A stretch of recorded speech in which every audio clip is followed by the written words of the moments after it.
So let's begin with the third technical presentation panel, the last panel, and we give the floor to Martiño González, a chemical engineer, and since 2018 he's been developing executive projects of purifying and anaerobial digestion plants in the company Ahidra Agua and Energía SL, being the R&D head. Hi, thanks. As the colleague mentioned, I'm Martiño González, R&D head of the Ahidra and Agua and Energía company, part of the Constant Group, and the Constant Group has been developing processing technologies for more than 30 years to give environmental solutions. We specialize in anaerobial digestion plants, mesophilic and thermophilic, also in gas treatment and source treatment, like I said, high load effluents and difficult effluents, and also recovery of and removal of nutrients. And it just went blank, and of course we also remove nutrients. Within our technology catalog, we have anaerobial digestion for solid waste and liquid waste with digesters such as UASB. We have our own stirring system to heat and stir anaerobial digesters. It's patented by us, being one of the most efficient ones in the market, and consuming for 5,000 square meters about 15 kilowatts. We have our own technologies for treating biogas and sulfurization. We do biogas purification, and we treat sources with different technologies such as SBRs, MBRs, and we cover phosphorus with AMFER to recover hydrogen, and then we have membrane technologies to achieve final quality that our customers need when it comes to selling their liquid effluents. And next, we're going to speak about a problem entailing the capex increase in anaerobial digestion plants and the high nitrogen content involve high dilutions to be biodigestible. In this case, from Constant, we presented the AMFER technology, which is the stripping of ammonia.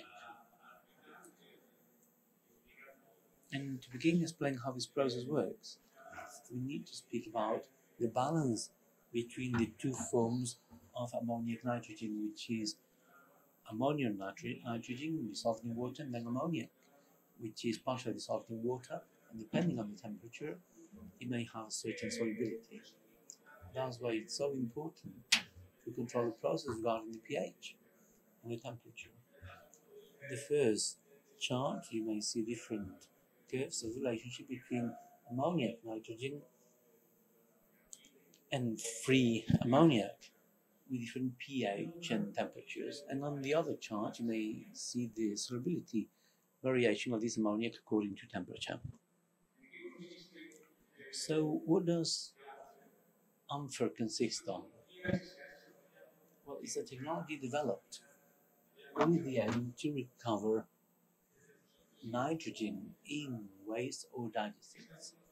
This technology allows us to recover nitrogen in waste and digestives with dry matter content of up to 15%.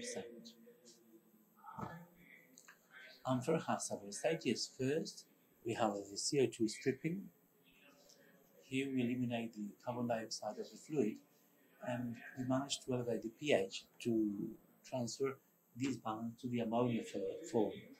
After this, we have a series of strippings. It could be one or several stripping stages of ammonia. We eliminate the ammonia, and we need to highlight that the stripping is always full. That allows us to, well, it's always unfilled. in single molecular stages, and the stripping gases go through scrubbers where we have ammonia, sulfate, or hydrate. And at the output of the stripping, we have waste or digestate, which is desammonified. The usual conditions in which we work are with pH between 8 and 9 and temperature between 60 and 65 degrees. We may increase the temperature more, and that entails further costs, including the materials we need. And here you have a very simple outline of what an AMFER is. An AMFER is a conditioning state. This goes according to where it's located. It's macerating and shredding. And then we have the CO2 stripping with a fresh air current. And then we have the different stages, maybe 1, 2, or more, for ammonia stripping with air recirculated constantly. Then scrubbing at the end of the 2 air currents. And here we see the first 2 positions where we may install the AMFER. The first one, we have a pre-treatment to the further treatment of the liquid fraction of the digestate. We need to highlight that in these cases, when it's on liquid fraction digester, we need an alkaline input because digestates have high alkaline contents, and we can raise the pH before the ammonia stripping. The second one is like a kidney of the digester. It allows us to control the concentration of the free ammonia within the thermophile digester. In turn, this means that we can feed high nitrogen content waste because the nitrogen released from the digestion hydrolysis is recovered later with the AMFER. Last, AMFER may be in a position prior to the thermophile digester. In this case, this is a patented process by Carlsen originally for monodigestion of chicken manure to free ammonia nitrogen from the waste and to be recovered at the AMFER. In these cases, according to the waste, because usually we have recirculation of liquid fraction in the hydrolysis stage. So we might need adding a basis to compensate the extra alkalinity we have at the output of the digesters. To finish explaining the key elements of AMFER, the main parameters influencing AMFER for functional performance are the alkalinity of the input, the temperature that we operate with, and the higher the temperature, the easier it is to eliminate or recover nitrogen. Then the pH that also displaces the balance to have it in higher ammonia form, and then the concentration of ammonia nitrogen. And then according to the conditions we have at the input of the AMFER, we may get a performance of up to 80% of recovery of ammonia nitrogen. And this is recovered in the scrubbers in concentration of 35% or higher, according to the type of control made and the target we have. And this last bit, this is a case of a facility working in the Netherlands, which is a manager of poultry manure.